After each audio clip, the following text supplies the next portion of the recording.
our last position preview for 2026. Welcome into Fantasy Baseball today on Wednesday, February 25th. I am Frank Stampfl, joined by Scott White and Chris Towers. Today on the show, it is our 2026 UTIL-Only preview. That's right, not that many players to talk about, except the best player in baseball and then a few others. And then we will do a recap of position previews, quick thought on strategy, and favorite targets at each position. So let's jump right in and take a look at some little util-only strategy here. It's more so, I think, caution, because I feel like there are people kind of worried to fill their util-only spot early on in drafts. And look, it's unavoidable when three of the best hitters in baseball are util-only bats. We have Ohtani that typically goes first or second. We have Kyle Schwarber who goes in the second round, and then Yordan Alvarez goes in the third round.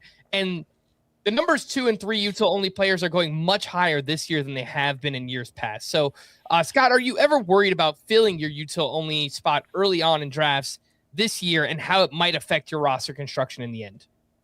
Oh, yeah. I definitely worry about it. Less so in a roto league because you have a lot more spots to be distributed. You can have a lot more duplicates at each position. 5 outfielders, extra middle infielder, extra corner infielder, second catcher even. Not that you'd ever fill your utility spot with one of those, or would you? So yeah, I definitely worry about that. And it's always a debate internally and externally, openly, so all can hear how much is too much with regard to worrying about that. And, you know, my kind of default view in a vacuum is if the price is right for the production, don't sweat it. Just take it. If you got the spot, you can't have everybody, just accept that value. But then when I put that into practice, oftentimes it does happen that, oh, gee, Ivan Herrera would be the perfect player to take here, but I already took Christian Yelich, so I just can't. Now, you know, maybe I shouldn't have used Ivan Herrera as the example because we think he's very likely to pick up eligibility to positions. So if you just have to draft him as for your bench to start out in the hopes of making him your catcher eventually, that's fine. But, you know, Shohei Ohtani, Kyle Schwarber, Yordan Alvarez. Yordan Alvarez could maybe pick up outfield again. Christian Yelich, he could maybe pick up outfield again. Bryce Eldridge could pick up first base. You know what? It might just be Ohtani, Schwarber, and Yelich. I don't know. Chris, talk. I'm confusing myself talking about it. There's a non-zero chance that Schwarber could pick up outfield. He just did last year. It's going to take a while, though. It's unlikely on NFBC. Yeah, where you need, because he didn't get to 10 games last year, right? I think he got to 8. I am not sure, but that sounds right. Alvarez, again, the Astros have talked a lot about wanting to avoid using him in the outfield, but if you look at their roster, it's really hard to avoid using him in the outfield if he's healthy enough to do it. Just because, and he says he wants to do it. Yeah, for what that's worth. It's just their outfield is not very good, and they've got more infielders than they can use. So the easiest way, the most elegant solution, if he can handle it, is Yordan Alvarez plays some left field. Yelich, given his age and injury history, I don't know off the top of my head how much he played. He came really close to retaining outfield. I think he had 18 or 19. Yeah. Okay, so that seems like a pretty good bet. Eventually. But I guess that's what I was getting at toward the end there, is how long is it going to take? Even with Ivan Herrera, who I was making an exception for, to the extent he's going to play catcher, we presume it's a backup role. So it's probably, yeah, the first thing I saw from him out of spring training, one of the Cardinals beat writers tweeted a picture. Try to stay with me, okay? He tweeted a picture of Ivan Herrera, primarily a catcher, wearing a first baseman's mitt, right? You're with me? While working out with the outfielders. So I have no idea. He's a versatile player, Chris. Well, yeah, I think the key takeaway is Ivan Herrera is going to be in the lineup somewhere. And they tried him in the outfield last year. I think he just wasn't healthy enough for it. He had the elbow surgery. I think Ivan Herrera is going to be eligible somewhere rather than just util-only. It might be first base. It might be outfield. It might be catcher. What if it's all three? That'd be cool. Yeah. But I think Ivan Herrera is very likely to gain eligibility somewhere. But I do want to get back to the initial question, which was, how comfortable am I taking one of those early DH players?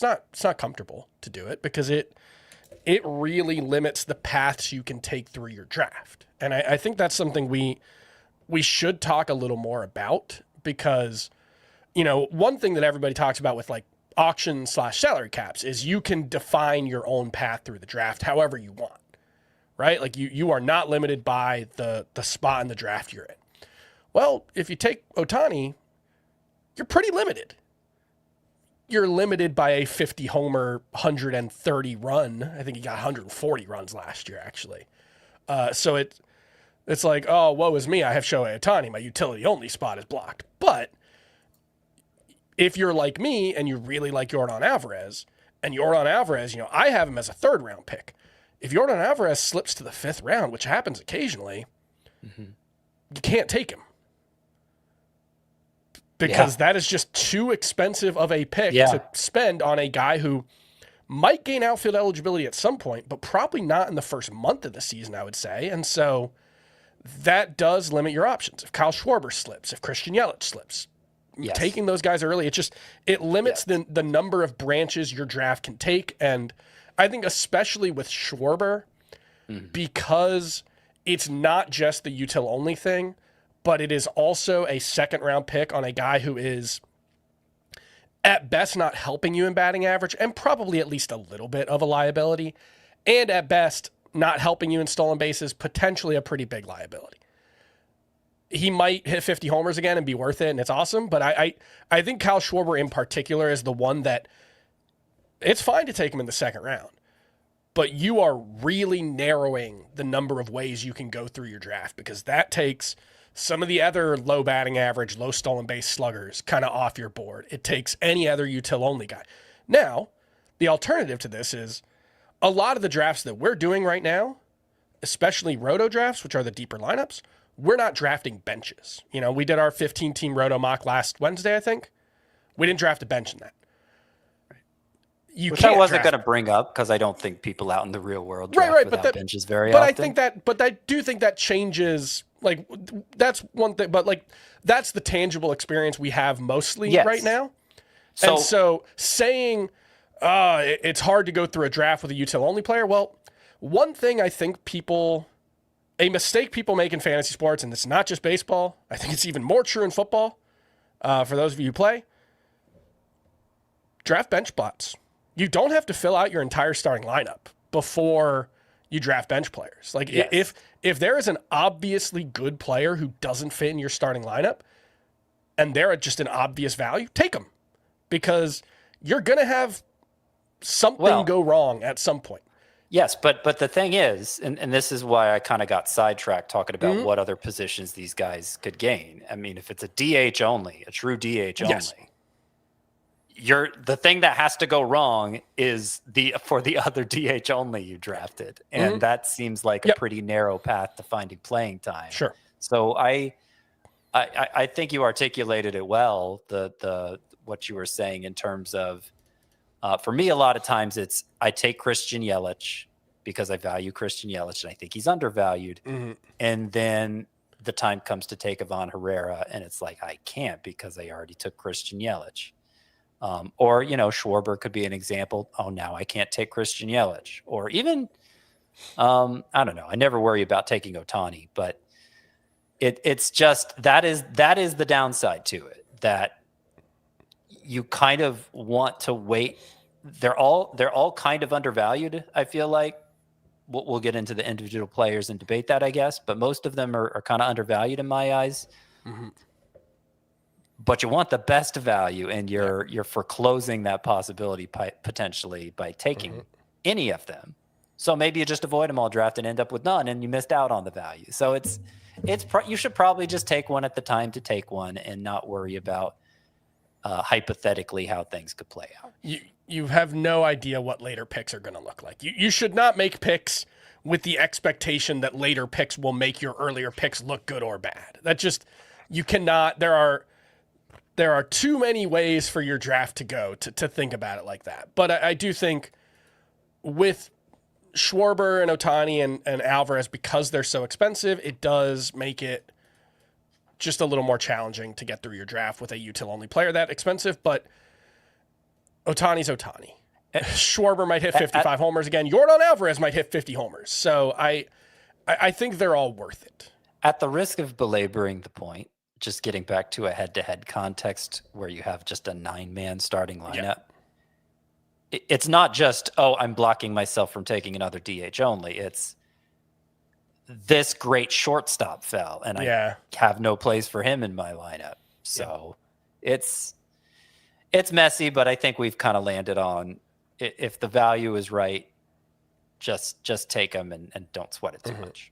Yeah, that last point that you made there, Scott, is one that I wanted to hit on, especially if you're in an auction, because a lot of auctions you bid on players in your starting lineup, and then there's a reserve round for your bench after. There's a snake draft after for your bench spots. So you actually cannot do it. Even if you wanted to say like, oh, in a draft, you could still take someone on your bench. In an auction, if you fill your util-only spot, there's no way that you can draft another player later on that might be slipping because your utility spot is already filled. So keep that in mind if you do play specifically in an auction. Reminder here that in Yahoo leagues, there are 2 util-only spots in their standard lineup, but there are only 3 util-only players on Yahoo. It's Ohtani, Marcell Ozuna, and Jock Peterson. So everybody else we've talked about. Everybody else we talked about is, Schwarber already has outfield on Yahoo. Yordan Alvarez has outfield. Christian Yelich has outfield. So I guess keep that in mind if you play in a Yahoo league. Before we hit our first break, just a reminder to sign up for the FBT newsletter if you haven't already. Scan the QR code if you're watching on YouTube. Chris puts a lot of work into it. Very valuable information for drafts, and it's free. CBSSports.com/newsletters. And heads up that later tonight, or tomorrow when you're watching this, on Wednesday, February 25th, we'll be doing our live mock draft. First of many live mock drafts that are coming soon. 12-team head-to-head categories. That will be at 9 p.m. Eastern time, live on YouTube. So be there. Subscribe to the channel if you haven't already. Let's take a break. We'll be back right after this. This is why we do this every March. Major slam! It is a basketball party. It's March! Expect the unexpected! Welcome back in Fantasy Baseball. Today, it's our 2026 util-only preview. We'll also recap our other position previews later on in the show. Let's get into average draft position using Fantasy Pros ADP, an aggregate of 6 different sources: CBS, Yahoo, ESPN, NFBC, RT Sports, and Fantrax. As always, subject to change. One of the best to ever do it, Shohei Ohtani, has an ADP of 1.0. He is a freak. There is no other way around it. Back-to-back 50 home run seasons. He scored 146 runs last year. He's hit 282 or better 3 years in a row. Somehow his quality of contact is getting better. 23% barrel rate was a career high for him. The biggest thing for Ohtani is that the steals came way down from 59 in 2024 down to 20 this past season. And with him pitching, that should be the expectation. You're probably going to get somewhere 15 to 20 steals from Ohtani, and basically everything else is going to be amazing. So I'm pretty sure you guys are both Aaron Judge over Ohtani this year, but he should pretty much just be a top 2 pick in every draft, every format, correct? Absolutely. Yes. No debates there. Obviously, if it's a daily league and it's a singular player, pitcher, and hitter, you can use either one any day of the week. Then Ohtani leapfrogs Judge because you get all of his pitching contributions as well as most of his hitting contributions. But in a weekly format or in a league where you're just talking about the hitter Ohtani, it's 1 and 1A between him and Judge. I give Judge the edge because A, he plays an actual position, and B, he looks like just as much of a standout in batting average. Mm-hmm. Not that Ohtani's bad at that, but Judge, it's even better. Yeah, it's even better for Judge. Yeah. The steals thing, I wouldn't stress about that so much as you weigh the possibilities, the 59 steals that he had 2024 when he wasn't pitching, clear outlier.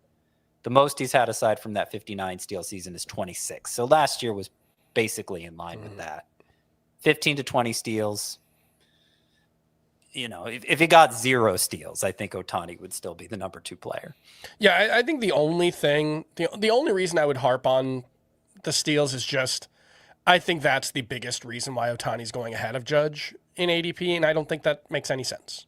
Yeah, that's all it is there's just a big difference between a guy who might steal 40 or 50 bases and a guy who might steal 20 or 25 bases. And I think Ohtani is more the latter, and Judge is just clearly better in the other 4 categories. Judge might run more this year, Chris.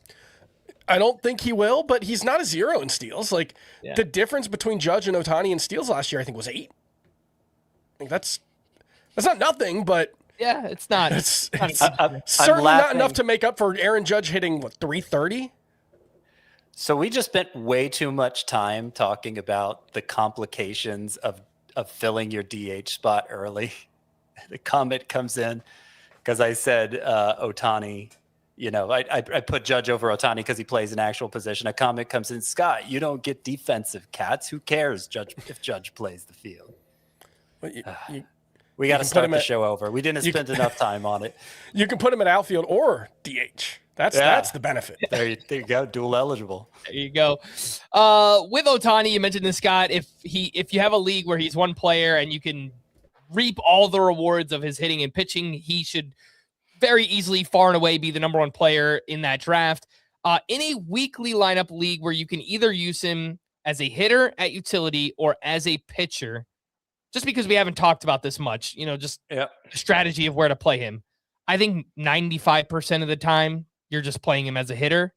The only times I could see using him as a pitcher would be for a 2-start week, which never is going to happen. That's the thing, because he's on a 6-man schedule. I think there might be 2 or 3 across the whole season. I think the short weekend schedule coming out of breaks where it's like a short scoring period and he's starting as a pitcher, then that's the only other time I could see using him as a pitcher. Maybe. If you have a great hitter to replace him, if the matchup is good, if it seems like he's working deep into games consistently, then yes, I agree. But that is a very narrow set of circumstances. Yeah. It's worth noting. He might be a top 15 starting pitcher. He might be. I think we all rank him as a top 25 starter. Yeah, I think Nick Pollock had him 11th in his just published pitcher rankings. Like,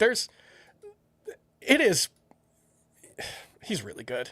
On a talent, breaking news guy basis, he is like a top 5-10 starting pitcher too. When you look at what he did last year. Talent-wise, for sure. It's just the durability question, not just in terms of can he stay healthy, but will he? How much of a leash will he be given? How much volume will he get on a per start basis there? So let's continue on with UTIL-Only ADP. Kyle Schwarber is going in the middle of the 2nd round with an ADP of 20.2. He's coming off a career year in a contract year. 56 homers, 111 runs scored, 132 RBI. He finished 7th overall in Roto, 5th best hitter in head-to-head points leagues. He's changed the approach to get the batting average up the past 2 years, 240 or better each of the past 2 seasons. And the counting stats are just a lock. Here's the average season the last 4 years for Kyle Schwarber.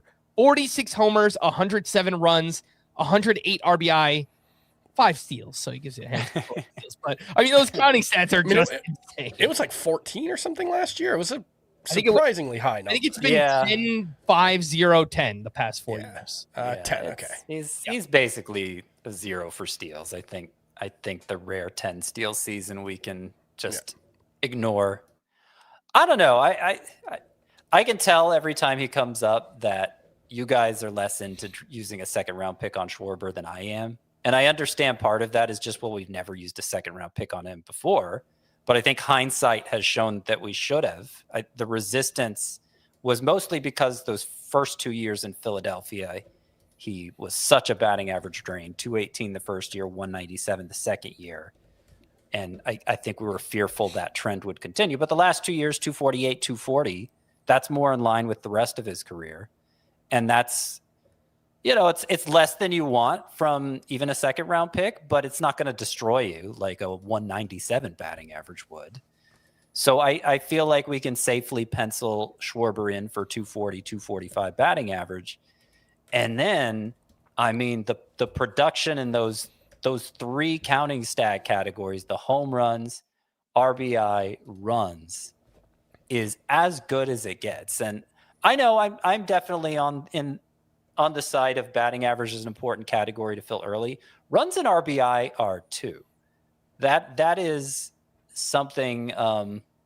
I've had a couple years in Tout Wars where I finished very high in the home run category and very low in the run and RBI categories because I kind of just was presuming they'd come along for the ride, those runs and RBI, and that's not always the case with players who are maybe in less than optimal lineup spots or kind of working their way into more of a full-time role. Schwarber batting high in the Phillies lineup, an on-base freak, tons of power.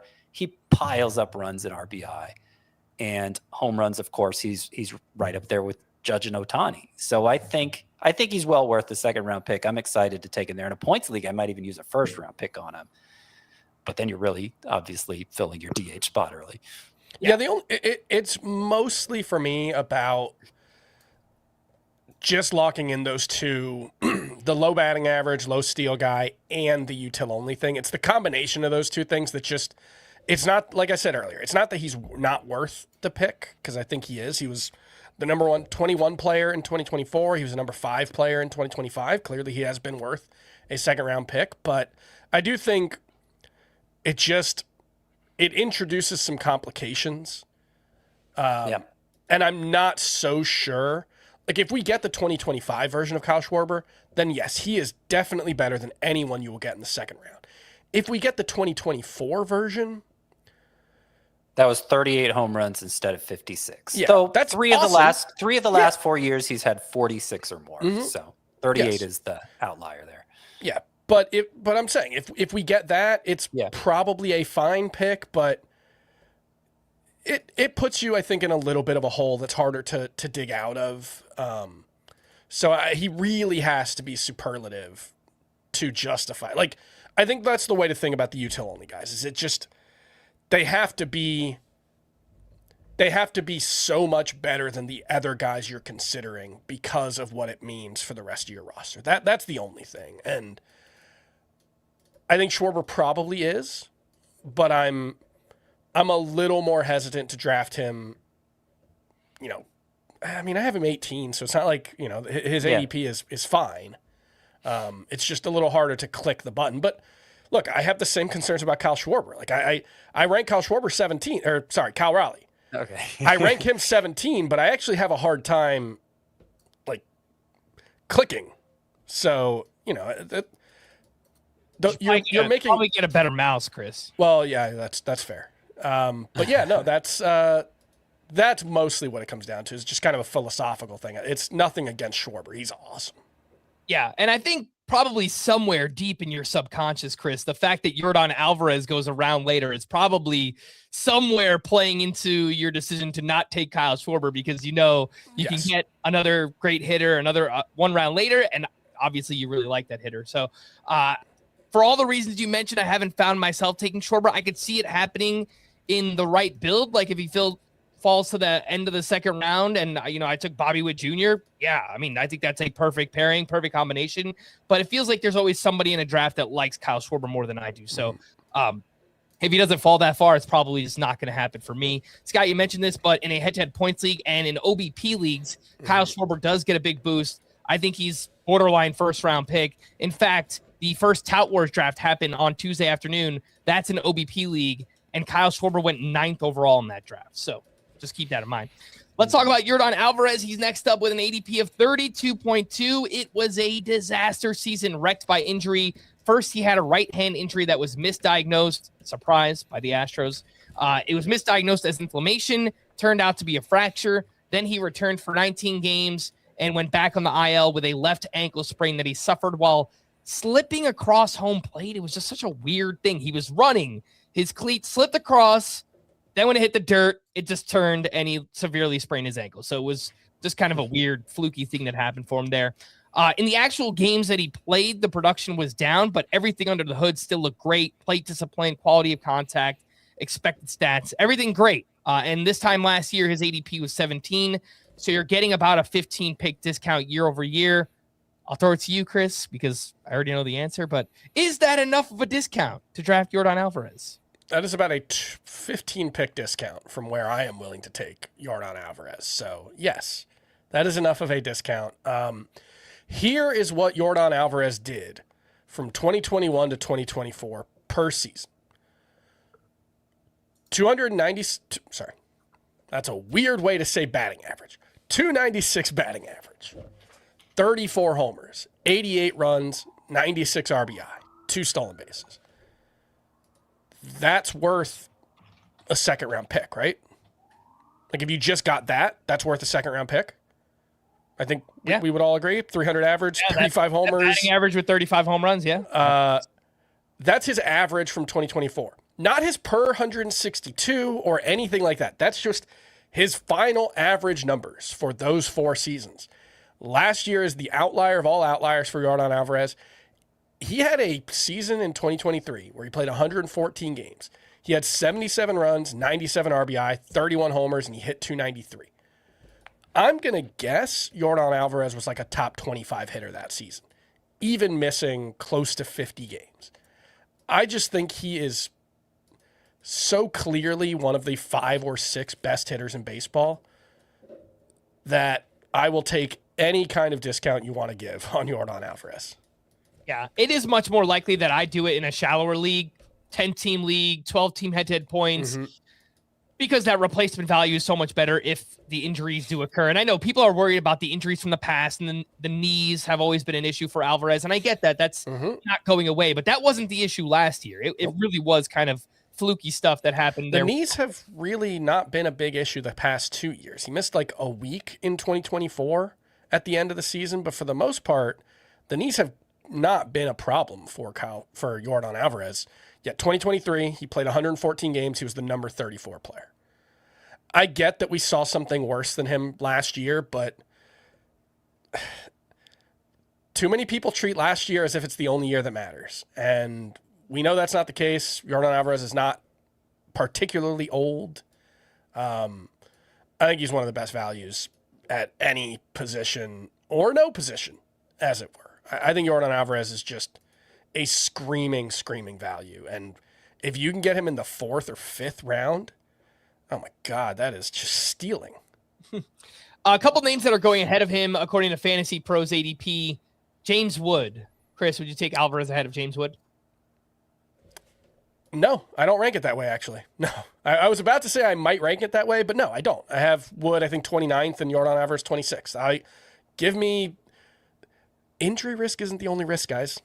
Yeah. Like that's just, I feel like that is so much of the discussions we have about guys like Yordan Alvarez. It's like, it's risky. He can't stay healthy. And it's like, we just watched James Wood strike out 40% of the time for half a season. That's risky, too. So, yeah, I'll take Yordan Alvarez. I'm putting James Wood in my Bust 2.0, FWIW. So does that mean you would take Alvarez over him as well, Scott? No, I'm not as bullish as Chris, but I don't really have. I didn't really want to argue against it because he makes fine points. It's for me. It's just I feel confident we're not going to get 150 games. I'd probably put the median outcome at 125 to 130, and then the lower end outcome scares me a little bit. I think he's fine where he's going. I'd be excited to take him where he's going, but I'm not willing to elevate him beyond that. All right, after Alvarez, you drop down nearly 70 picks where you get to Christian Yelich with an ADP of 99.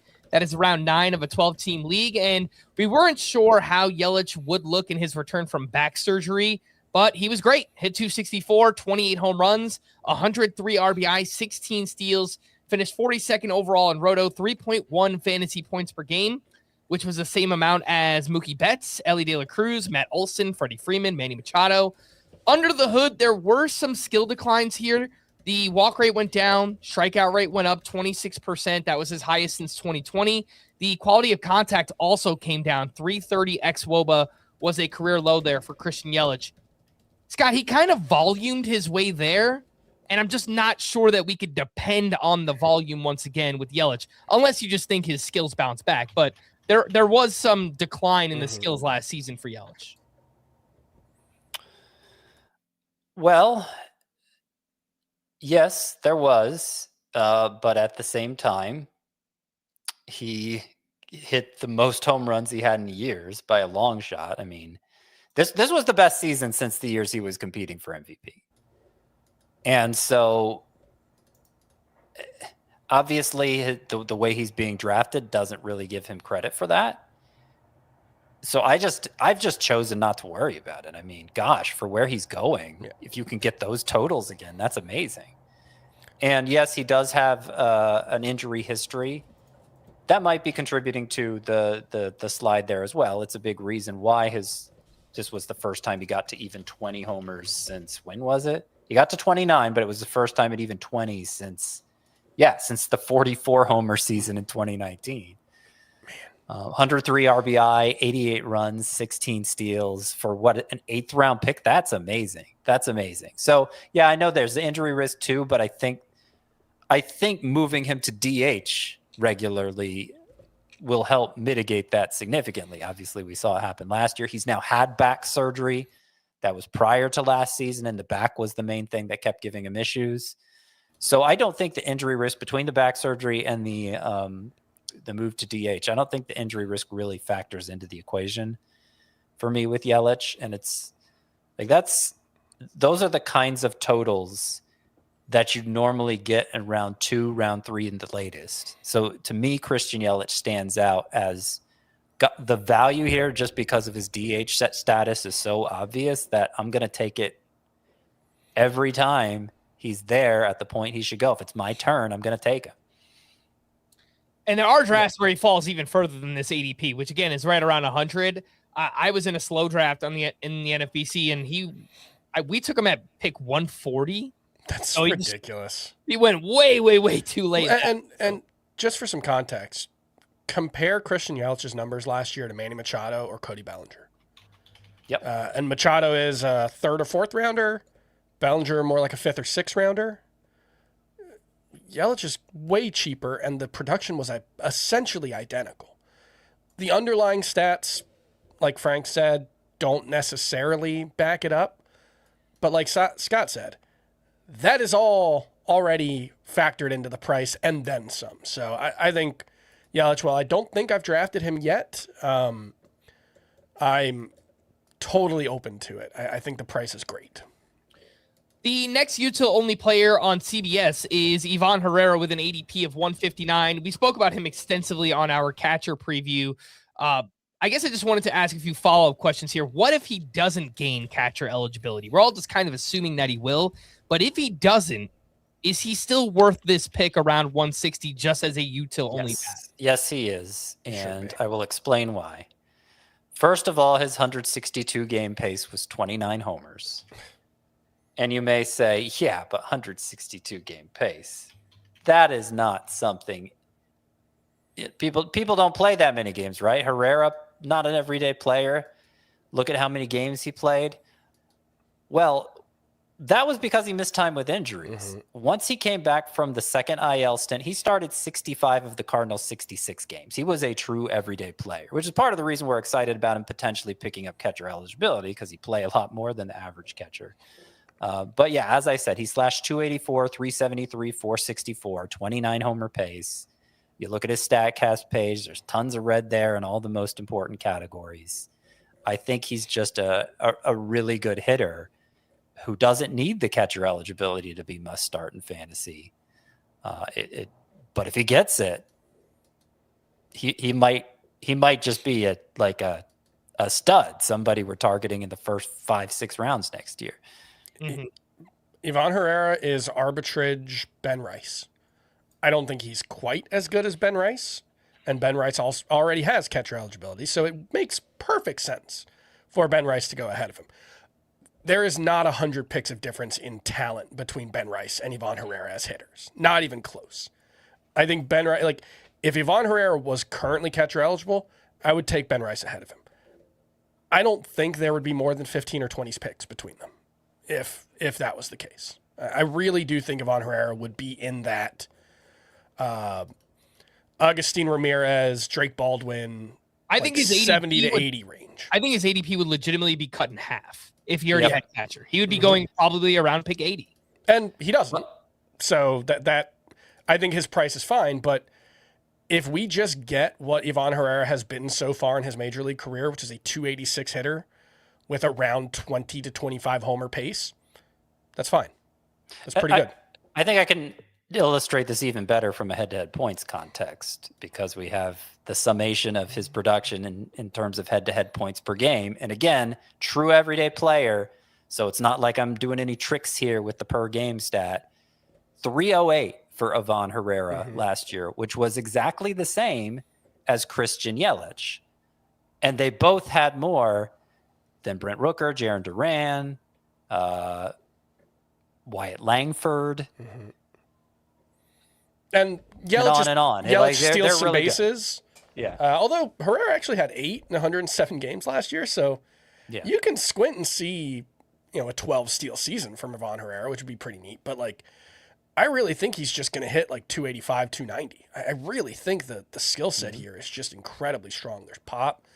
Okay, it's not a great lineup, although it's not a terrible lineup. The Cardinals lineup is not totally devoid of major league caliber hitters. This is not the White Sox a couple years ago or something. So I think of Ivan Herrera as the 150th pick, even if he never gets eligibility at catcher or anywhere else, is perfectly fine. And if he does get first base or outfield or catcher eligibility, I think he's going to be one of the best values in fantasy. After Ivan Herrera, there's a huge drop down to Marcell Ozuna, who has an ADP of 271, Bryce Eldridge at 344, and Moises Ballesteros at 348. So Ozuna recently signed a 1-year, $12 million deal with the Pirates. He's 35 years old. He's coming off a down year where he dealt with a hip injury. Pittsburgh is also a terrible ballpark for right-handed power. But look, we're just 1 year removed from 79 combined home runs in 2023 and 2024. So I think there's slight bounce back potential there. Bryce Eldridge, 21 years old, one of the top prospects in baseball, legit 80 grade power. He got called up for 10 games last season, didn't do anything, but there is massive power potential here. And then Ballesteros has a chance to be the Cubs' everyday DH, or at least against right-handed pitching. He's just 22 years old. Last season in the minors, hit 316, 13 homers, and 858 OPS. Great hit tool, lots of line drives. Not sure what the power gets to, but interesting bat there. Do you guys find yourself drafting any of these other util-only options? Marcell Ozuna, Bryce Eldridge, and Moises Ballesteros. I'm going to draft a lot of Bryce Eldridge. Probably not very much Marcell Ozuna. And I wish I could get there on Moises Ballesteros, but I just have a hard time seeing it work out because he is one that I really, it's not impossible he gets eligibility somewhere, but it seems pretty unlikely. It seems pretty unlikely he's going to play every day. And I don't know, the whole profile kind of looks like Alejandro Kirk, but with DH eligibility instead of catcher. If Moises Ballesteros was catcher eligible, I could talk myself into him in that, 18 to 22 or 24 range at catcher. I think he'd be a fine number 2 catcher with upside. At DH only with not zero chance of becoming catcher eligible because Miguel Amaya missed a bunch of time last year. Carson Kelly's pretty old. It's entirely possible, but I think Ballesteros is going to be a better hitter than Kirk. Kirk has had trouble sustaining exit velocity in a way Ballesteros hasn't. His swing Ballesteros is built more for batting average, but or Gabriel Moreno. Yeah, I mean, I don't know. I think he's better than that, and I've made it's obviously a big throwback. I've made the Pablo Sandoval comp with Ballesteros before, in terms of the kind of power I think he could achieve eventually, and he's going to be a very good source of batting average. I think reliably, in a way Kirk hasn't been. So I like him, but he is a rookie. He is just getting started. He doesn't have eligibility anywhere yet. The draft ends before I get around to drafting Ballesteros in most cases. I think there will come a point where he's worth adding off the waiver wire in most leagues. but some things have to go right for him and wrong for other players before that happens, I would say. I want to be more open to drafting Ozuna because I mean, you can look at the timeline for him last year when he first injured his hip and when his production dropped off. So I think there's a clear correlation there that explains the decline in production. And we've seen kind of extreme ups and downs from Ozuna before in his career. That also makes me hopeful he could bounce back. I'd feel better about it if he actually had surgery on the hip this offseason, and he didn't. And it probably says something that A, the Braves didn't bring him back, and B, he had to settle for the Pirates. So odds are against an Ozuna bounce back, but it wouldn't be the most surprising thing. Yeah, it'd be one thing if he sustained the hot stretch late in the season, but it was like he hit some homers in August, started to look like himself. He was pretty bad again in September, only one homer. Underlying stats were dreadful. In a 12-team Roto league, I guess I could see myself taking Marcell Ozuna with a bench pick, but it would probably have to be a bench pick. I think something would have gone really, really wrong with my team if I have Marcell Ozuna in a starting lineup to open the season. Yeah.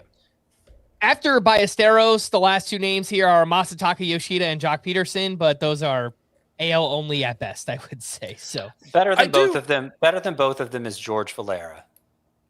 I wanted to give him an honorable mention. I know looks like he might be the starting left fielder for the Guardians, actually, and possibly the number 2 hitter. Mm-hmm. Blanking on the manager's name, Stephen Vogt. Stephen Vogt has been raving about him. He made a pretty strong impression. George Valera did down the stretch last year. Oh, you gave him a vote of confidence?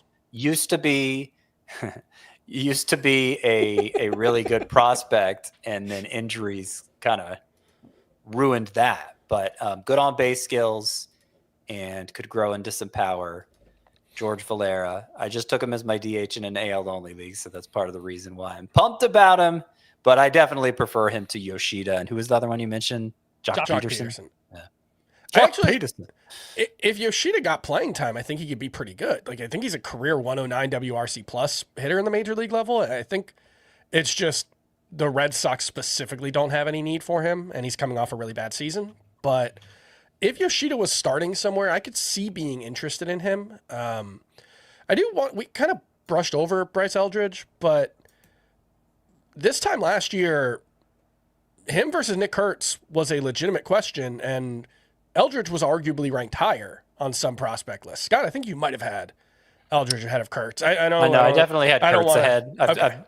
I've been below the consensus on Eldridge for a while now, but that doesn't go against what you're saying. Like, he is a top 20, top 30 prospect on everybody's list. Yeah. On everybody's list, huge power potential, and he appears to have a job already. Yeah. So the home park is frustrating, but I think Eldridge will gain first base eligibility very early on, and this is one of those cases where if he didn't have that terrible 10-game stretch at the end of the last season when he gets called up while playing through a wrist injury, notably, I think he might be 100 picks higher in ADP. Yeah. And it's just one of those things where now he has a stat line, and when you look at it, he hit 170 or whatever. And so it's like, oh. I think it's a combination 10 games of two is things. 10 games is nothing. Like, just to be clear, 10 games is nothing. 10 games, I don't care what a player does in 10 games. If they strike out 100% of the time, if they hit 10 home runs in 10 games, it will not change my opinion about a player at all. Yeah. At this price, it's hard to say anything negative about Eldridge. My contention, my concern for him is at 6'7", huge strike zone. Very rarely do hitters of that size overcome them. Clearly Aaron Judge has, but he's the exception. And he had, like, it was a constant through his minor league. It's not like he was it's not like he was mashing minor. Yes, he was hitting very long home runs often, but apart from that, there were major strikeout issues even in the minors. So that's my concern. But at this price, given the upside, given how young he is, you know, you kind of got to grade the strikeout rate on a curve with that. I think he just turned 21. If not for those bad 10 games at the end of last season, and if not for the fact he was coming in DH only instead of first base, I think Eldridge would be going 100 picks earlier. And I think his ceiling could look a lot like what we expect from Rafael Devers this season. Batting average, probably not going to be great. Could legitimately be a 35-homer guy. Mm-hmm. And he is only 21 years old, as you pointed out, Chris. And I think there's a pretty good chance that he gains first base eligibility between him and Devers. Very within DH and first base. I think it happened pretty quickly there for Bryce. That's one I expect within the first month, honestly. All right, let's take our final break. When we return, position previews recap right after this.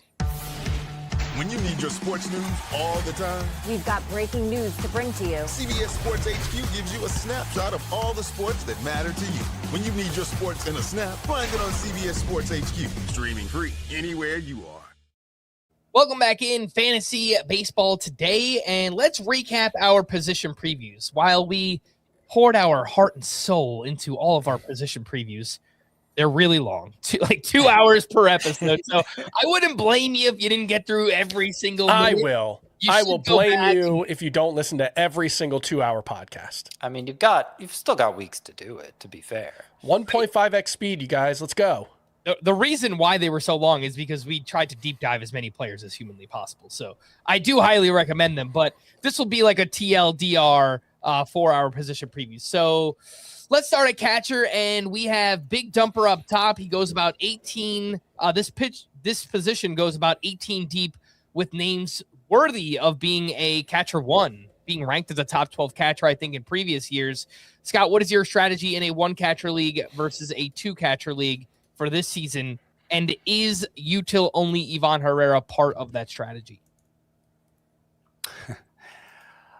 Yeah, in a 2-catcher league, I think that's a nice idea. Even if you could grab him for your bench, if you've already filled your DH spot, to bring the podcast full circle, I think in a 2-catcher league that makes a lot of sense. In a 1-catcher league, you really can't mess this up. I mean, you really can't. There are, trying to remember the exact number of it, 17, I think, 16 at worst, catchers that I would be. And going into a normal year, I'd be thrilled to have as my starter.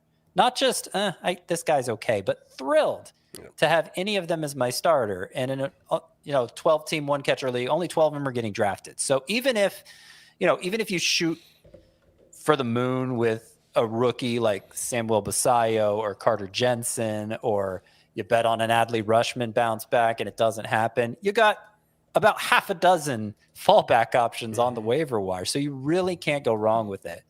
I think in 1-catcher leagues, which is what probably 80% of the audience plays in,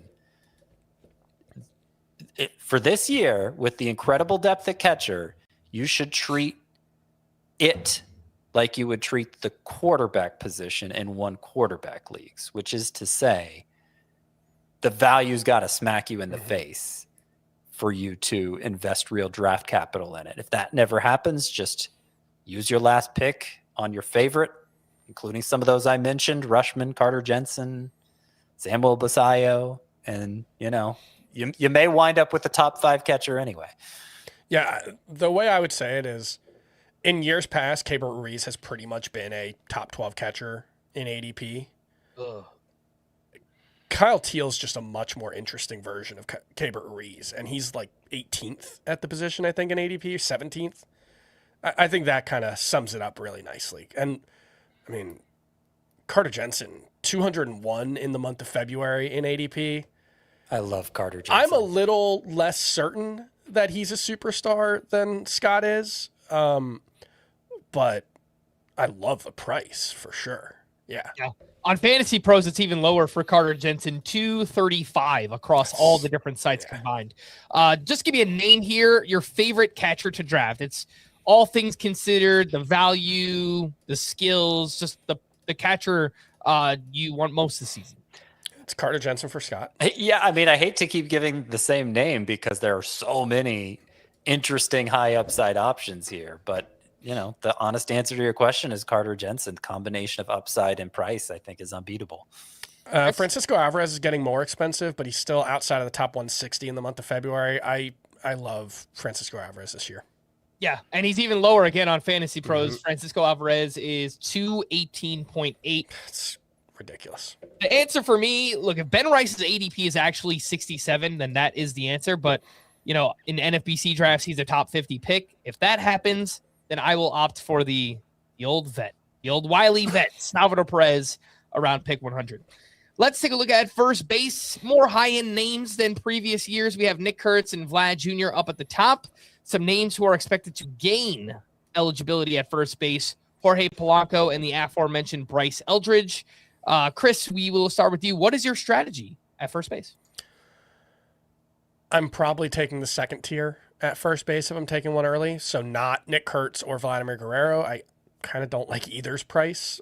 They're fine, but I think it's more likely they disappoint at top 20 prices than that you're super thrilled that you took them there.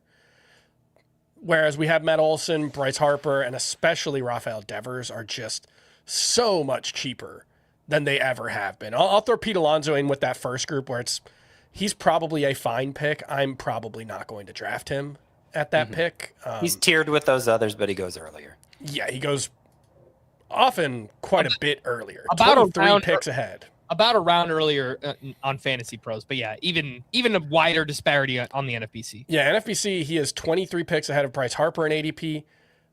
Pete Alonso is nearly 40 picks ahead of Rafael Devers.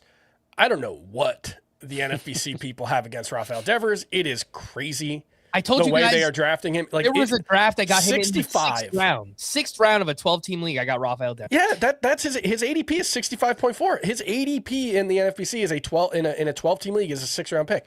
I just think that is ridiculous. We have seen, yes, I think the batting average for Rafael Devers will be low because he plays at I almost called it Pac Bell Park. I am my grandmother. I am just like, I say the wrong name all the time. Yeah. Okay, he might hit 240. He's going to hit 35 homers. He's going to produce a bunch of runs in RBI. Pete Alonso hit 232, I think, 2 years ago. Like, why are we acting like Pete Alonso is clearly better than Rafael Devers when that's never been the case except for last year? I can't understand that price. The steep discount for Devers, which is a steep discount, I'm not arguing that. But is Freddie Freeman still going after him? He is about 9 picks behind him. See, that seems. And I know Freeman is getting older, but the concerns I have for Devers are more concrete for Freeman. I think they're both great values, but that's kind of defines my approach to first base. Is you have these long-standing early round picks who still offer plenty of reason for hope and show plenty of upside, and they're going much later than we're used to seeing them go. It's a very deep second tier, whether you want to include Pete Alonso or not. Matt Olson, Bryce Harper, Rafael Devers, Freddie Freeman. I've decided to lump Josh Naylor in with that group. I know I was on the fence about it when we did the actual first base preview. That is my strategy at first base. Get one of those guys. Start looking in round 3. If there's someone else obvious to take instead, wait until round 4. You'll probably be fine. I might even double tap it. If like Freeman's there in round 5 and Naylor's there in round 6, I might take one of them even if I took a first baseman in round 3 or 4. Again, just give me a name here. Your favorite first baseman to draft? It's Devers. I think it's Freeman for me, but I'm. If Matt Olson is the right choice in the middle round 3, I'll take him. Yeah, it's Devers for me as well. The ADP on Fantasy Pros 39, but again, even that is a good price. Over at the NFBC, it's outside the top 60. I hate him. It's crazy stuff. Let's talk about second base, which is seriously lacking high-end talent, but there's a lot of decent lower to mid-tier depth at this position. Some names who are expected to gain second base eligibility: Luis Arraez. Looks like Cardinals prospect J.J. Weatherholt should. Same goes for Marcelo Meyer with the Red Sox. Scott, how do you attack second bases here? So it's what's the saying? Great or late. It's a great or late approach at second base. If I happen to be at the 2-3 turn, I will definitely consider taking one of Jazz Chisholm and Ketel Marte. I think they are far and away the best options at what's a pretty weak position overall. but they do have some downside risk. So I'm happy with Bryce Terang in round 4, let's say. I start looking to take him. I think he has the potential to combine the power he showed last year with the speed from 2 years ago and maybe deliver a second round outcome. I think he could potentially join those two as a true stud at the position. If neither of those scenarios come to pass, there are a lot of intriguing late round choices at second base. Second base is lacking in certainty and high end options, but it is loaded with intriguing late round upside plays or category specialists. So I think especially in a roto league, you can afford to do the late instead of the great at second base. It just kind of depends how the draft is unfolding. Mm-hmm. Yeah, I don't mind. I don't mind some of the mid-tier guys here, like Nico Horner or Luke Keeschel or Ozzy Albies. But if I miss out on those, yeah, I'm pretty much just waiting. And some fallback options in a categories league: Bryson Stott, Marcus Semien. I typically look at in a points league: Jorge Polanco, Gleyber Torres, Luis Arraez is going to gain that second base. So there's a decent amount of depth here at second base, just not a lot of high-end depth. I do want to highlight Ozzy Albies is another one where his ADP is like 160, I think. And yeah, I'm kind of including him in late because that's pretty late, but I understand it. It may have seemed like I wasn't. Yeah, the argument for Ozzy Albies is pretty simple. He's been like a top 40 pick basically his whole career, and he's being drafted pretty close to where he finished last year. And he couldn't hit lefties for 70% of the season. Then he started hitting lefties like he normally does, and he looked like himself. I think Ozzy Albies a wrist injury, recovery from a wrist injury being tied. And he had hamate bone surgery in September, I believe. I'm a little worried about how that's going to impact Francisco Lindor and Corbin Carroll and Jackson Holiday because it's happening during spring training. Ozzy Albies is playing in games. He had a hard hit RBI double off a lefty today, I believe. So I kind of think Ozzy Albies is just going to be Ozzy Albies this year. Your favorite to draft? I mean, do we all have the same answer? Luke Keeschel? I was going to say Ozzy Albies. I didn't know you guys were so high on Ozzy Albies. I felt like I was banging my head against the wall for him. Apparently not. Apparently we are all on board the Ozzy Albies trade. It's hard not to be at that price. Yeah. You can line up the injuries with the decline in production very easily. But I might draft a lot of Bryce Terang too, but Ozzy Albies is probably my singular favorite to draft. A lot of Luke Keeschel for me. I think it's going to be a lot of Brandon Lau, depending on if I'm looking for power, because he just like the price there too. Yeah, goes way too cheap, and Pittsburgh's not a bad place for lefties. It's a bad place for righties to hit. So there are second base good depth at second base. Yeah. That's the one thing that like I can go 20 or so deep before I run out of guys who I'm at least pretty interested in to start.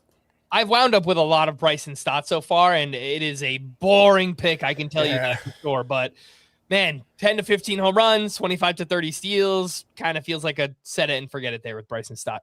Let's take a look at third base, probably the biggest priority of any position. You have some high-end talent here, but it goes quick, and then it falls off a cliff. On top of that, we already have Jordan Westburg, who is hurt. He has a partially torn UCL. He's out all of April, and it could be much longer than that.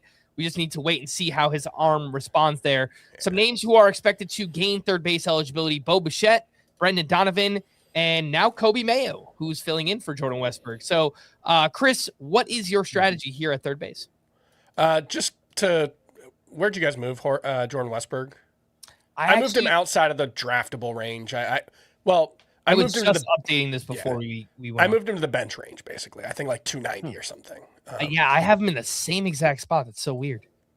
I'm pretty worried about the torn UCL that he's going to be playing through. So I moved Jordan Westburg. 21st third baseman at 289. Yeah.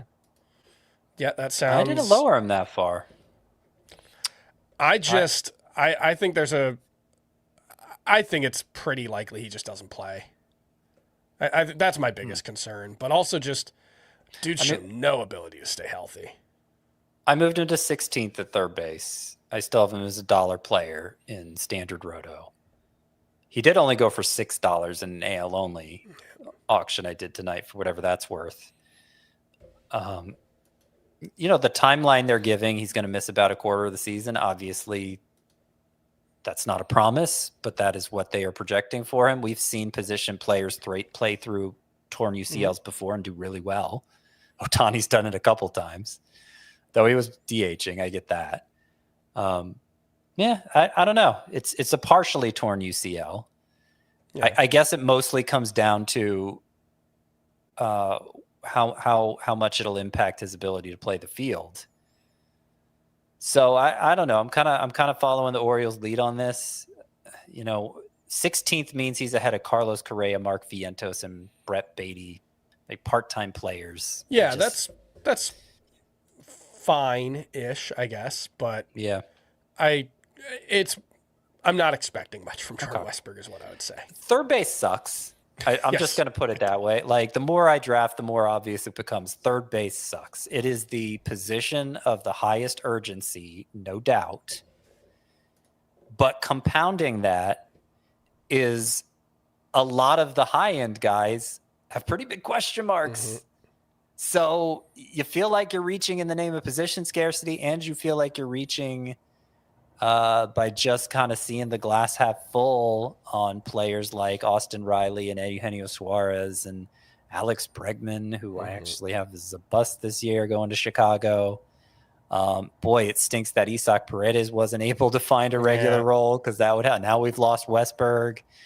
I've really come around to the idea of taking Junior Caminero in round 2 just to avoid that mess. I think there's some downside risk with Caminero, but I think it's overstated, and I'd rather just not have to either A, miss out on a decent third baseman, or B, take Austin Riley 2 rounds too early to make sure that I don't miss out on a quality third baseman. So yeah, I've made those 2 changes in my rankings. Junior Caminero moving up in round 2 ahead of like Nick Kurtz, and Jose Ramirez moving ahead of Juan Soto in round 1. Mm-hmm. I am similar in that I'm more open to the Jazz Chisholm in round 2 than I thought I would be. Just one, dude's been a 40-40 player since he got to New York. I think it's like 39 and 42 or something is the 162 game pace. He said he wants to go 50-50. He wants to go 50-50. He won't, but I love hearing that. Who knows? You never know. It's really just, he just has to stay healthy. That's the only knock on Jazz Chisholm at this point. We have the proof of concept. He's an elite player in New York. So I'm much more open to that. But like, you look at the NFBC ADP in the month of February, Munetaka Murakami is the number 14 third baseman. Addison Barger's number 13. And that's with Jordan Westburg at 10. So the top 12 has Addison Barger right now. I know there are people who like Addison Barger a lot. I kind of think he just got hot for a couple months. But man, even if you liked Addison Barger, do you feel good about Addison Barger as a starting third baseman? I don't see how you could. Player. Yeah, I don't see how you could feel good about it. Yeah. So yeah, it's a weak position. There's interesting depth. Kazuma Okamoto, Max Muncy, Alec Boehm is still hitting cleanup for the Phillies. There's like, as boring as he is, 275 batting average and 90 RBI is pretty good for a guy outside the top 250. But the interesting late guys are still pretty boring is the problem at third base. There's just not a ton of guys that you can even squint and see a top 20 outcome. Okamoto's become my ultimate fallback here, because I think he's just undervalued to begin with before you factor in that he's a third baseman. Mm-hmm. I don't mind Royce Lewis either. I mean, he stole a base in his first spring training game this past weekend, and he ended the season running a bunch as well. Actually had a homer and a steal in that first spring training game. But I mean, we really just need him to stay healthy. I still think there's some untapped potential there with Royce Lewis. Worked with a new hitting coach this offseason too. I forget who recommended the hitting coach to him, but a really good hitter recommended him a hitting coach. And I think he said he's getting back to the stance he had as a prospect. His stance changed too much last. There were too much tweaking going on. The biggest thing with him is just he's the number 11 third baseman in ADP if you take Jordan Westburg out. It's outside of the top 200, so the risk has been managed there. You're not having to pay, close to a top 100 price like we were for Royce Lewis last year. Who is your favorite third baseman to draft? Just give me a name. Okamoto, probably. Yeah, probably. I do. I will say I am more optimistic than the consensus on Austin Riley, which is why I might take him 2 rounds earlier than the consensus. I just don't feel good about it when I do. The ADP for Okamoto is 183, and the answer for me is Maikel Garcia, who has an ADP of 69. It might be Bo Bichette, actually. Yeah, he's going to gain third base eligibility very early on. I think he's gonna be awesome in that lineup. He actually made a great play at third base here on. I saw a highlight that people were clowning on Bo Bichette from his first start because he the throw pulled the first baseman off the bag. That was not his fault. It was not his fault. It was a perfectly fine play. I don't know what was going on there. Why people are? I feel like people are waiting for Bo Bichette to fail at third base. I think he's going to be perfectly fine out there. They've been merciless online. I don't really understand it either. I got to get that. I got to get my mind around the idea Bo Bichette is actually a third baseman. I got to get there in drafts because it does help. Mm-hmm. Next up, we have shortstop, which is just oozing talent. We have 6 names in the first 3 rounds of drafts. It goes about 15 deep with starting options. Maybe 16 deep if Connor Griffin is up on opening day. Just hit 2 home runs in a spring game. So we actually recorded an FBT Express episode. You can hear more about Connor Griffin there. But shortstop actually falls off really hard after those first 15 or 16 there. One name who will gain shortstop eligibility is Andres Jimenez. Chris, what is your strategy at shortstop? Well, if Andres Jimenez is shortstop eligible, then I don't have to worry about it. You can just wait all day. You almost have to take a shortstop early. And by early, I mean within the top 100 picks, just because there are 12 shortstops going inside the top 100. So if you don't, you're going to be a real disadvantage. Even Willy Adames is good, but you're taking a big hit at batting average. You're probably taking a little hit at stolen bases.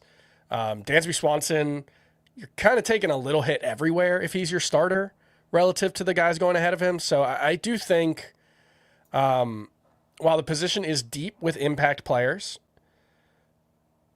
you can't just ignore it. You can't just say, yeah, I'll be fine at shortstop no matter what. I do think you have to.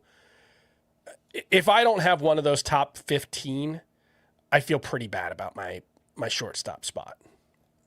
It's hard not to get one of the top 15, though, right? That's what you almost have to try to avoid that. So I give this is a position. Yes, I do think, especially the deeper the leagues go, because there does come a point where shortstop just drops off a cliff. It's way, way later than third base. So it's, in shallower leagues, it never happens. But there does come a point in deeper leagues where it drops off a cliff and you can mess yourself up at the position, but it's hard to. Mm-hmm. And if I'm looking for excuses, if I'm giving myself the freedom not to worry about things on draft day, I'm giving myself that freedom at shortstop. But you do have to be mindful. But if I'm in a 12-team league and I really just didn't pay attention at shortstop, and I'm looking at, in the 14th round looking for my starter, and it's Xavier Edwards or Jacob Wilson, I messed up. That is a clear is a clear giving your edge away to other teams. And those guys are fine, they're useful, they have skills, but the good players at shortstop are so good that I do think there's a huge opportunity cost to waiting at the position, even if you don't have to be cognizant of it the way you might at third base or second base. Mm-hmm. Who is your favorite shortstop to draft this year? In a middle infielder league, roto lineups with that extra middle infielder spot, it's Dansby Swanson. I just think he's the same player, but he's being drafted 80 spots later for some reason. Ellie De La Cruz, I have him as a top 5 pick, and he's 10th in ADP or 9th. So Ellie De La Cruz is going to be on a lot of my teams if I'm picking the first half of the first round. Otherwise, Geraldo Perdomo is going to be on a lot of my teams. And then I thought I was going to be out on Colson Montgomery, and nobody's really buying it. And he legitimately might be a 35 homer guy. There's going to be some swing and miss there for sure, but Colson Montgomery is very safe for playing time. He's got legit pop. I like him, and I love JJ Weatherholt, whose price has not really reflected that by all indications, there is no risk of him not opening the season as the starter for the Cardinals. Yeah. I know I said Perdomo on the shortstop preview was the one I'm drafting most often, and that's probably true. So just to mention his name again, I think there's too much correction happening, kind of like Chris was saying for Colson Montgomery, but on the higher end, too much risk is being baked into Geraldo Perdomo's price. Top 20 player last season, and he's like 80th in ADP. Yeah. Well, you know what? There's only one Geraldo Perdomo. There's two of you guys. So that's true. We'll see. We've got a live mock draft tomorrow. We'll see who gets Geraldo Perdomo. The answer for me here, it's kind of a boring one. I really like the round 2-3 guys. So if I have a late first round pick, I'm looking at Gunnar Henderson on the turn. And if I have an early first round pick, I'm looking for Trey Turner at the 2-3 turn. In the outfield, another position that is loaded with talent up top, but they go fast. We have 8 outfielders who go in the first 2 rounds of ADP. Then it feels like the talent kind of flattens out for a bit there. It is a position that feels like it falls off around the outfielder 40 to 50 range. So if you're playing a 5 outfielder league, just be cognizant of that. We start to get into the platoon bats and hitters like that. Unless I'm missing some names here, the only one who I think is going to gain outfield eligibility is Jordan Lawler. I couldn't find anybody else, but I'm sure there's probably a name or two that I'm missing. Some of the UTIL-Only guys could get it. Okamoto, they've talked about, could play some outfield. George Valera, Scott mentioned, he's DH only, I believe. The thing there is the Guardians are going to try to play Stephen Kwan in center field. He's a Gold Glover in left field, so they're going to try to play him at center field so they can put DeLauder in right and Valera in left field. That's the hope this spring.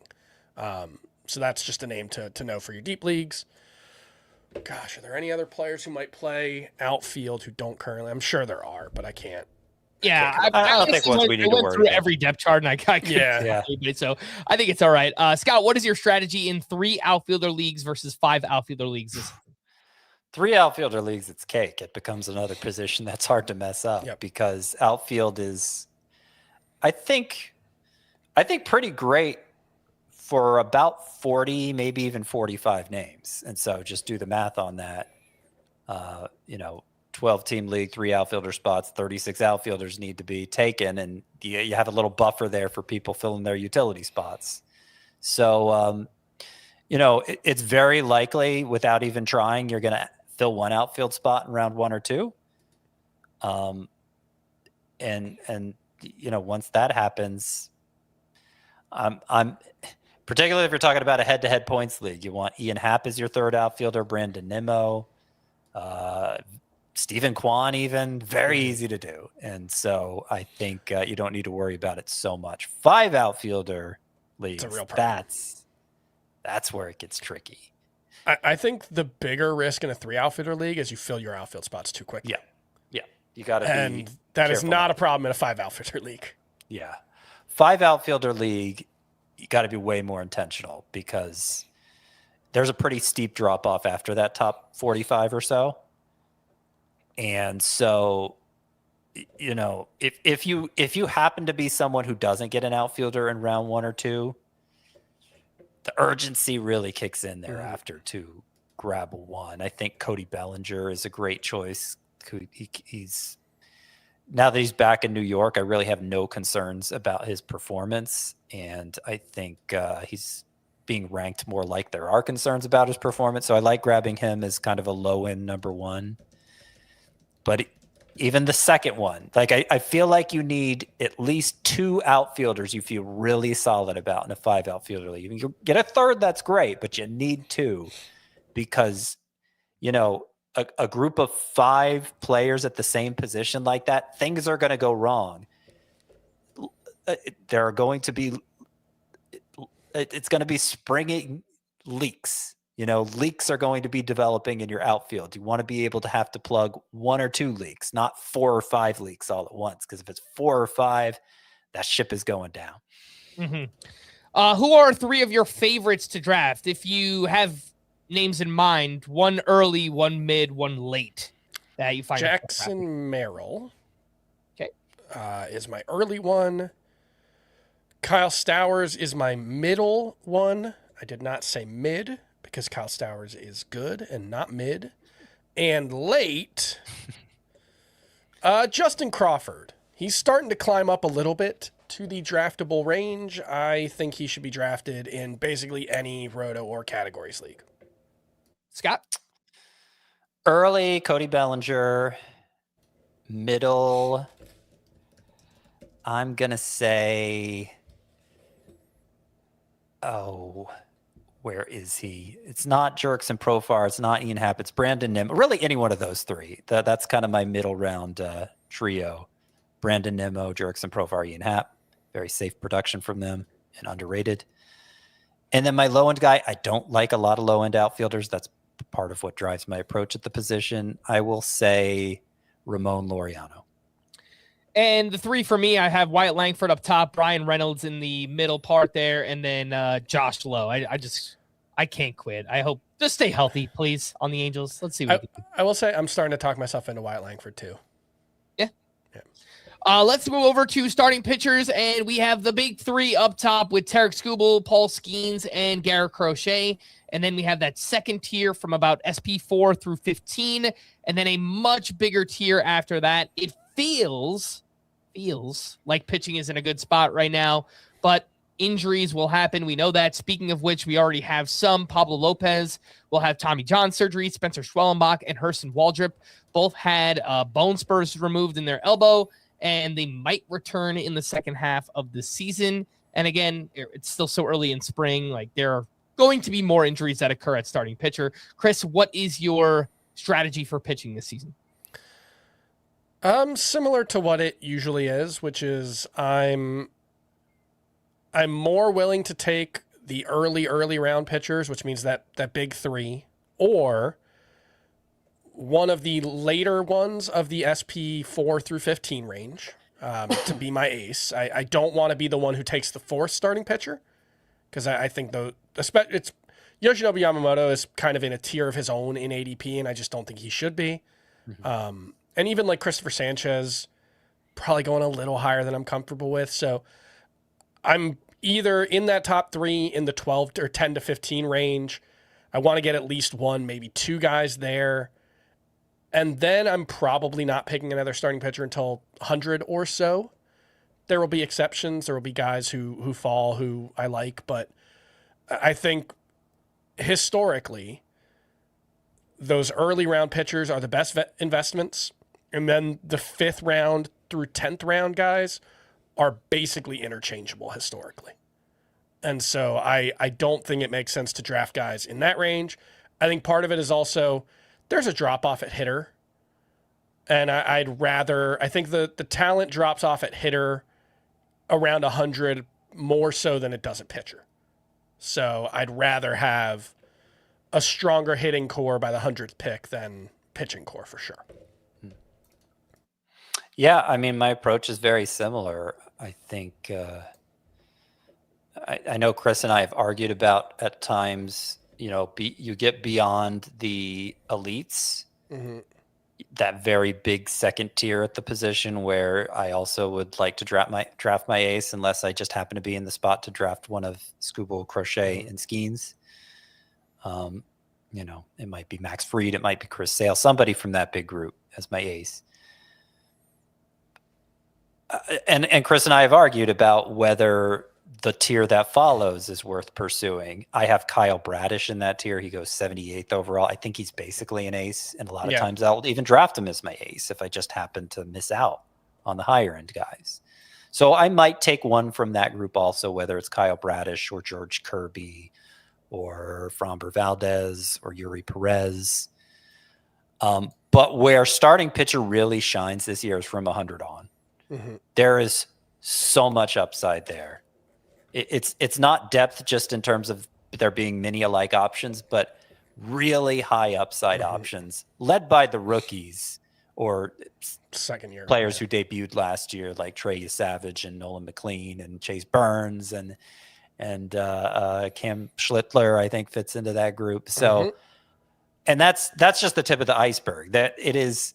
What's remarkable about this year's starting pitcher crop is just how much upside there is to be found beyond pick 100. So that's where I like to load up. So hopefully 2 pitchers before then.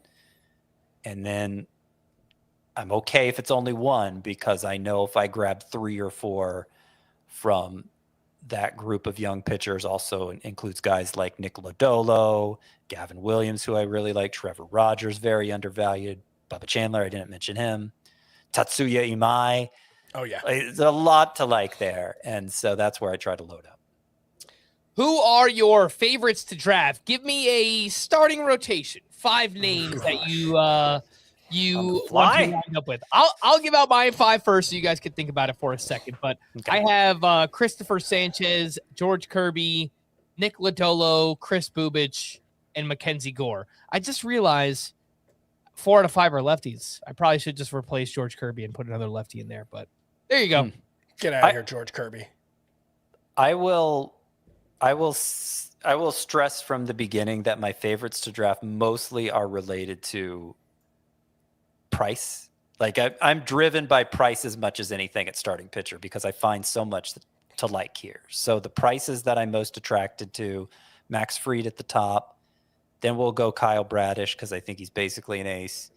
Trevor Rogers just being dismissed. Trey Savage, strangely, he got the most hype of any of those rookie pitchers, but he's not being hyped in drafts. And then number 5 would be Chris Bubich. Chris? Bubich is definitely on my list. Frank, was he on yours as well? Yeah. I mean, knockdown drag out for him. That's why he goes 80 picks earlier. Yeah, he's going to go 160. He's going to go 160 tomorrow, just because. It's a race to grab the Bubich. Yeah. Logan Gilbert, high end. Dylan Cease. I don't know. This is a tough exercise. Cam Schlittler. I don't know. I'm just saying names that I'm seeing. Ryan Pepio. All right, we can move on. It's all. And yeah.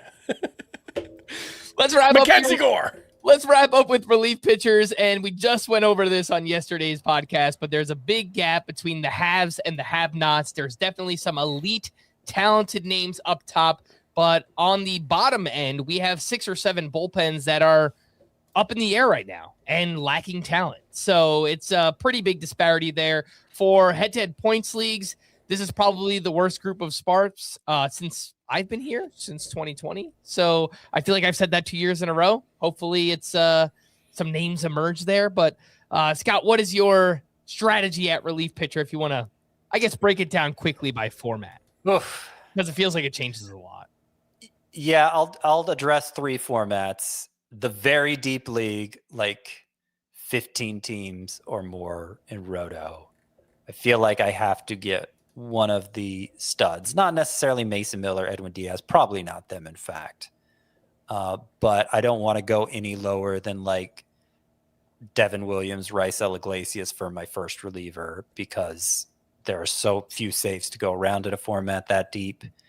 And then, hopefully still get 3, maybe like an Emilio Pagan as my number 2, and maybe like a Sir Anthony Dominguez or someone even more speculative as my number 3. But I can live with only 2 in a league that deep, especially if one is a high-end guy. That's the 15-team deep scenario. The kind of scenario more people are going to be playing in, 12-team, Roto or categories league of any type. Definitely want 3. I'm less committed to having a high-end option because I'm more comfortable playing chasing saves off the waiver wire, but I want to get myself a good foundation, be accumulating some saves early on.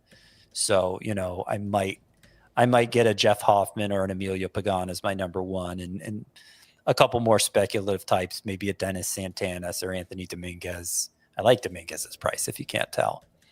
And then a head-to-head points league where everybody's just filling 2 reliever spots and Sparps are filling some of them. I could draft relievers with my last 2 picks. Even if I don't love them right away, the waiver wire is going to be fertile ground for them because they're just not that necessary. All right. Favorites to draft. Chris, why don't you give me 1 closer and 1 Sparp? Okay. Sparp is probably Cody Ponce. And the closer is probably Cade Smith. Okay. Scott? My favorite Sparp is also Cody Ponce. Though Ryan Nelson is the top one, and I don't think his price is bad, just to give you a different name. And my favorite closer is probably Sir Anthony Dominguez. The Sparp for me is Braxton Ashcraft with the Pirates, and the closer, homer pick, of course, I'm going with David Bednar. We are going to wrap there. For Scott and Chris, I am Frank. Thanks as always for tuning into Fantasy Baseball today. Please make sure to follow and leave a 5-star rating on Apple or Spotify, and we will be back again tomorrow. Live mock draft, 9 p.m. Eastern time. Be there. Bye-bye.